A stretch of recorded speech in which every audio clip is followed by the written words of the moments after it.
Hi friends, എല്ലാവർക്കും WWE മലയാള കുസ്പിൻ്റെ ഏറ്റവും പുതിയ വീഡിയോയിലേക്ക് സ്വാഗതം. ഇന്നായിരുന്നു എക്സ്ട്രീം റൂൾസ് 2021 നടന്നിട്ടുണ്ടായിരുന്നത്. ഇന്നത്തെ എക്സ്ട്രീം റൂൾസ് അത്യാവശ്യം കുഴപ്പമില്ലാത്ത ഒരു ഷോ തന്നെയായിരുന്നു. വലിയ ഒരു സംഭവമാക്കി പറയാനൊന്നും തന്നെയില്ല. നമ്മുടെ സമ്മർസ്ലം വെച്ച് നോക്കുകയാണെങ്കിൽ എക്സ്ട്രീം റൂൾസ് അത്ര പോരായിരുന്നു.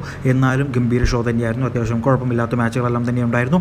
ഇന്നത്തെ മെയിൻ ഇവൻറ്റ് ഒരു രക്ഷയുമില്ലായിരുന്നു. ഒരുപാട് ട്വിസ്റ്റുകളും ടേണുകളും നിറഞ്ഞിട്ടുണ്ടായിരുന്ന ഒരു മെയിൻ ഇവൻറ്റ് തന്നെയായിരുന്നു നമുക്ക് കാണാൻ സാധിച്ചിട്ടുണ്ടായിരുന്നത്. അപ്പോൾ ഇന്നത്തെ എക്സ്ട്രീം റൂൾസ് 2021 നടന്നിട്ടുള്ള പ്രധാനപ്പെട്ട കാര്യങ്ങൾ എന്തൊക്കെയാണെന്നറിയാൻ നമുക്ക് നേരെ ഒന്ന് വീഡിയോയിലേക്ക് പോയി നോക്കാം.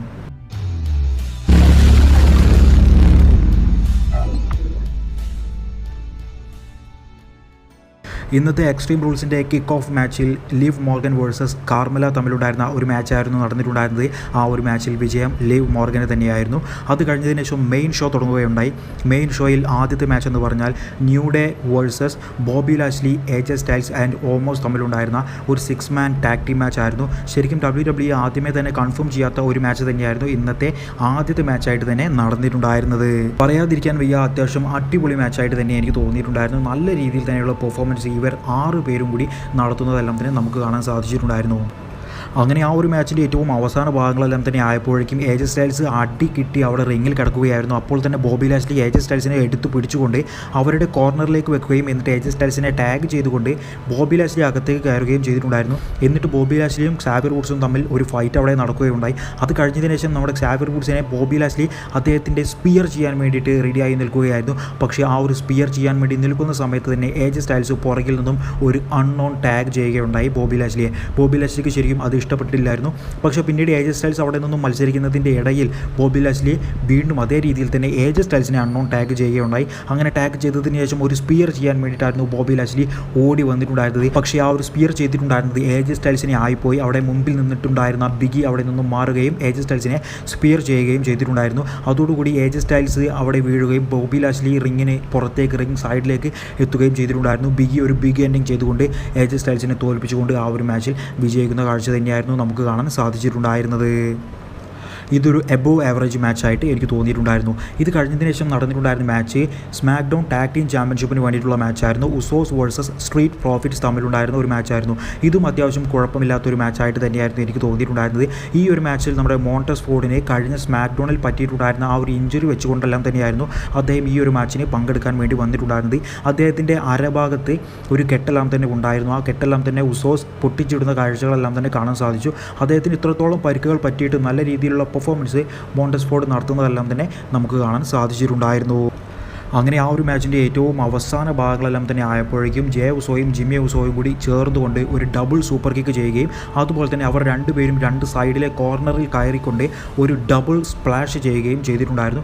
അതോടുകൂടി ഉസോസ് തന്നെയായിരുന്നു ആ ഒരു മാച്ചിൽ വിജയിച്ചിട്ടുണ്ടായിരുന്നത്. അവർ തന്നെയായിരുന്നു അവരുടെ smack down tag team championship retain ചെയ്തിട്ടുണ്ടായിരുന്നത്. ഇതൊരു ആവറേജ് മാച്ചായിട്ടായിരുന്നു എനിക്ക് തോന്നിയിട്ടുണ്ടായിരുന്നത്. ഇത് കഴിഞ്ഞതിന് ശേഷം ബാക്ക് സ്റ്റേജിൽ ബോബി ലാഷ്ലിയെ കാണിക്കുകയുണ്ടായി. ബോബി ലാഷ്ലി പറയുകയുണ്ടായി, നാളെ നടക്കാൻ വേണ്ടി പോകുന്ന റോ എപ്പിസോഡിൽ ബിഗിക്കെതിരെ ഞാൻ ചലഞ്ച് ചെയ്യുന്നു WWE ചാമ്പ്യൻഷിപ്പിന് വേണ്ടിയിട്ട് എന്നുള്ളത്. പിന്നീട് നടന്നിട്ടുണ്ടായിരുന്ന മാച്ച് റോ വുമൺസ് ചാമ്പ്യൻഷിപ്പിന് വേണ്ടിയിട്ടുള്ള ഒരു മാച്ചായിരുന്നു. Charlotte Flair versus Alexa Bliss തമ്മിലുണ്ടായിരുന്ന ഒരു മാച്ചായിരുന്നു. ഈ ഒരു മാച്ചിൽ അലക്സാ ബ്ലിസ് വിജയിക്കും എന്നുള്ളതായിരുന്നു നമ്മൾ പ്രെഡിക്റ്റ് ചെയ്തിട്ടുണ്ടായിരുന്നത്. എന്നാൽ ആ ഒരു മാച്ചിൻ്റെ ഏറ്റവും അവസാനം ഷാർലറ്റ് ഫ്ലെയർ അവരുടെ ആ ഒരു ഫിനിഷിംഗ് മൂവ് ചെയ്തുകൊണ്ട്, നാച്ചുറൽ സെലക്ഷൻ എന്ന് പറഞ്ഞിട്ടുള്ള ഫിനിഷിംഗ് മൂവ് ചെയ്തുകൊണ്ട് ഷാർലറ്റ് ഫ്ലെയർ തന്നെയായിരുന്നു വിജയിച്ചിട്ടുണ്ടായിരുന്നത്. ആ ഒരു മാച്ച് കഴിഞ്ഞതിന് ശേഷം ഷാർലറ്റ് ഫ്ലെയറിന് ദേഷ്യം അടക്കി പിടിക്കാൻ സാധിക്കാത്തതിനെ തുടർന്ന് അലക്സാ ബ്ലിസിനെ വീണ്ടും അറ്റാക്ക് ചെയ്യുകയും അലക്സാ ബ്ലിസ് കൊണ്ടുവന്നിട്ടുണ്ടായിരുന്ന ലില്ലി എന്ന് പറഞ്ഞിട്ടുള്ള ആ ഒരു പാവക്കുട്ടിയെ വലിച്ച് കീറി കഷണങ്ങളാക്കിയിട്ട് വലിച്ചെറിയുകയും ചെയ്യുന്ന ഒരു കാഴ്ച തന്നെയായിരുന്നു നമുക്ക് കാണാൻ സാധിച്ചിട്ടുണ്ടായിരുന്നത്. ഏറ്റവും അവസാനം അലക്സാ ബ്ലിസിനെ അനൗൺസർ ടേബിളിൻ്റെ മുകളിലേക്കെല്ലാം തന്നെ വലിച്ചെറിയുന്നതും നമുക്ക് കാണാൻ സാധിച്ചു.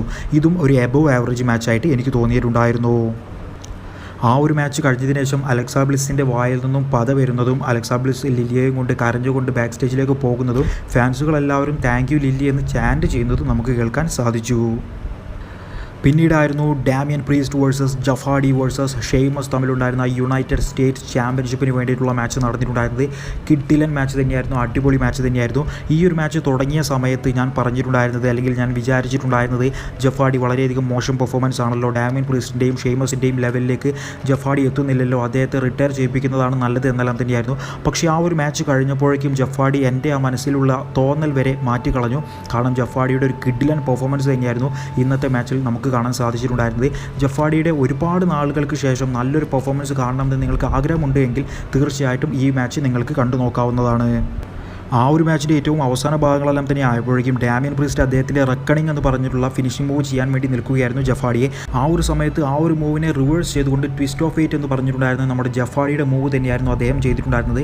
ജഫാഡി എന്നിട്ട് അത് കഴിഞ്ഞതിന് ശേഷം ടോപ്പ് റോപ്പിൽ കയറിക്കൊണ്ട് സ്വാൻടൺ ബോംബ് ചെയ്യാൻ നിൽക്കുകയായിരുന്നു. പക്ഷേ അപ്പോഴേക്കും ഷെയ്മസ് വന്നുകൊണ്ട് ജഫാഡിയെ എടുത്തിട്ട് അടിക്കുന്നതും അങ്ങനെയുള്ള കാര്യങ്ങളെല്ലാം തന്നെ നമുക്ക് കാണാൻ സാധിച്ചിട്ടുണ്ടായിരുന്നു. അങ്ങനെ പിന്നീട് ഡാമിയൻ പ്രീസ്റ്റും ഷെയ്മസും തമ്മിലുള്ള ഒരു മത്സരം തന്നെയായിരുന്നു നമുക്ക് കാണാൻ സാധിച്ചിട്ടുണ്ടായിരുന്നത്. ഷെയ്മസിനെ ഒരു ചോക്സ്ലാം ചെയ്യുകയുണ്ടായി ഡാമിയൻ പ്രീസ്റ്റ്. അത് കഴിഞ്ഞതിന് ശേഷം പിൻ ചെയ്യാൻ നോക്കുകയായിരുന്നു.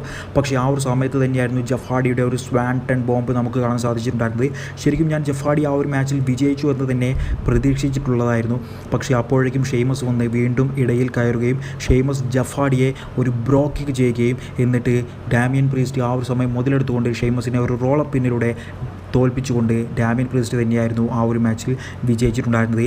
ഡാമിയൻ പ്രീസ്റ്റിൻ്റെ പെർഫോമൻസ് അത്രത്തോളം വലിയൊരു പെർഫോമൻസ് ആയിട്ട് എനിക്ക് പറയാനില്ലായിരുന്നു.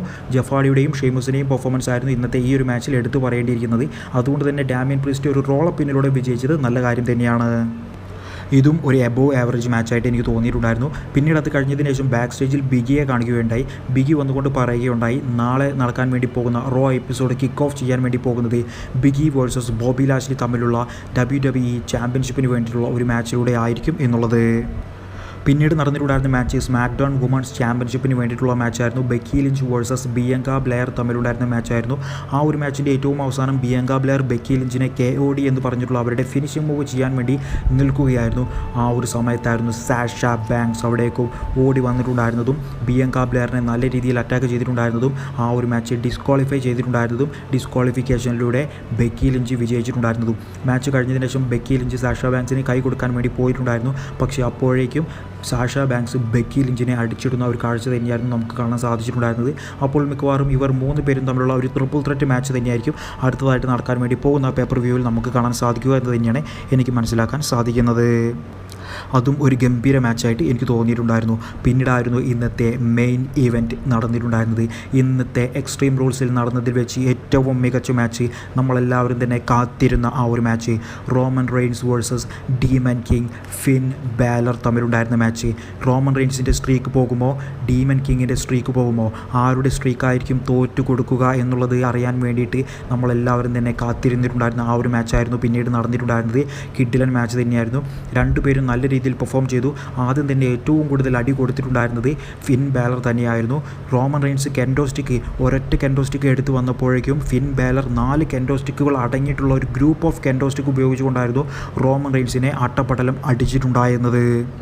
പിന്നീട് അത് കഴിഞ്ഞതിന് ശേഷം നമ്മുടെ ഡീമൻ ഫിൻ ബാലറെ റോമൻ റെയിൻസ് കാണികളുടെ ഇടയിലേക്ക് വലിച്ചെറിയുകയും എന്നിട്ട് റോമൻ റെയിൻസ് മാസ്ക് ഇട്ടുകൊണ്ട് കാണികളുടെ ഇടയിലേക്ക് കയറി പോവുകയും എന്നിട്ട് അവിടെ നിന്നും കിക്ക് ഓഫ് ഷോയിൽ അവിടെ നിന്ന് സംസാരിക്കുന്ന ആ ഒരു ടേബിളിൻ്റെ മുകളിലേക്കെല്ലാം തന്നെ ഫിൻ ബാലർ ഇടാൻ വേണ്ടി നോക്കുകയും പക്ഷേ ഫിൻ ബാലർ റോമൻ റെയിൻസിനെ അവിടെ വെച്ച് അടിക്കുകയും വീണ്ടും അവർ രണ്ടുപേരും കൂടി റിങ്ങിലേക്ക് വരികയും ചെയ്യുന്ന കാര്യങ്ങളെല്ലാം തന്നെ നമുക്ക് കാണാൻ സാധിച്ചിട്ടുണ്ടായിരുന്നു.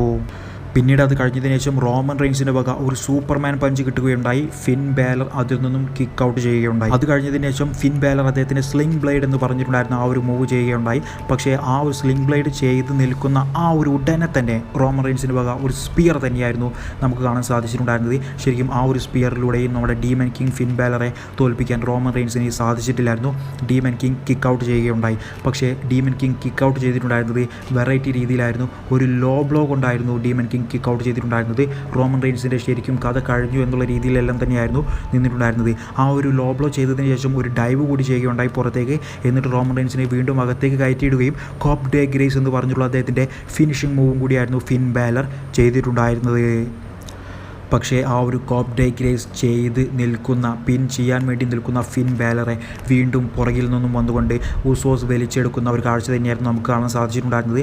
ഞാൻ ഈ ഒരു മാച്ചിൻ്റെ പ്രഡിക്ഷൻ വീഡിയോ ചെയ്തിട്ടുണ്ടായിരുന്നു. ആ പ്രഡിക്ഷൻ വീഡിയോയിൽ പറഞ്ഞതുപോലെ തന്നെ ഉസോസ് വന്നുകൊണ്ട് ഫിൻ ബാലർ അറ്റാക്ക് ചെയ്തു. എന്നിട്ട് അത് കഴിഞ്ഞതിന് ശേഷം ഒരു ടേബിൾ സെറ്റാക്കി വെച്ച് ഫിൻ ബാലർ അതിൻ്റെ മുകളിലേക്ക് ഇടാൻ വേണ്ടി ശ്രമിച്ചിട്ടുണ്ടായിരുന്നു. പക്ഷേ അപ്പോഴേക്കും ഫിൻ ബാലർ അവരെ രണ്ടുപേരെയും രണ്ട് ഉസോസിനെയും അടിക്കുകയും ജെ ഉസോയെ അനൗൺസർ ടേബിളിൻ്റെ മുകളിലേക്ക് ഒരു പവർ ബോംബ് ചെയ്യുകയും ചെയ്യുന്ന കാഴ്ചയായിരുന്നു നമുക്ക് കാണാൻ സാധിച്ചിട്ടുണ്ടായിരുന്നത്.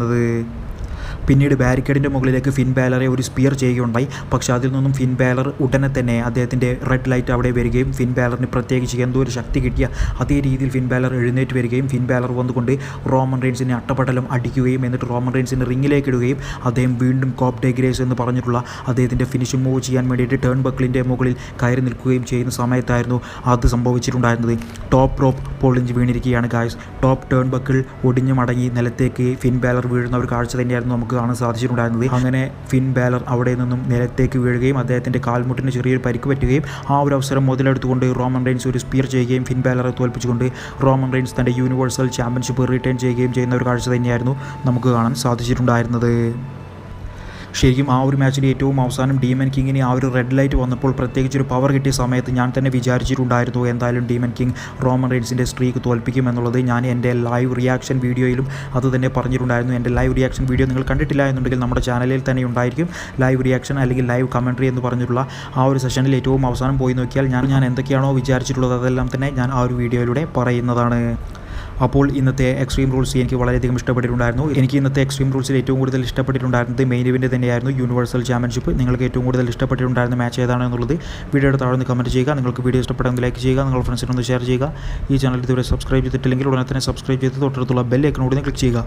Thank you for watching my video.